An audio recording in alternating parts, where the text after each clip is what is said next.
সকালে যদি খাবার পেত, দুপুরে খাবার ছিল না, দুপুরে পেলে রাতের জন্য ছিল না, আজকে খাবার থাকলে কালকে নাই।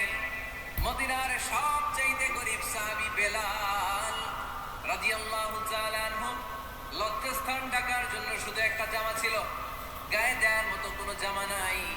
এই সাহাবীর মতো গরিব কোন সাহাবী মদিনার জমিনে নাই। এই বেলাল রাদিয়াল্লাহু তাআলা আনহুকে বিশ্বনবী ডেকে বললেন, ইয়া বেলাল আনফিক ইয়া বেলাল লা তাখশা মিন যিল আরশি ইকলালা। ও বেলাল, আল্লাহর রাস্তায় দান করো, কারণ আমার আল্লাহর ধনভাণ্ডারের কমতি নাই। সাইয়েদনা বেলাল রাদিয়াল্লাহু তাআলা আনহু সবচেয়ে গরিব। শুনতেছেন?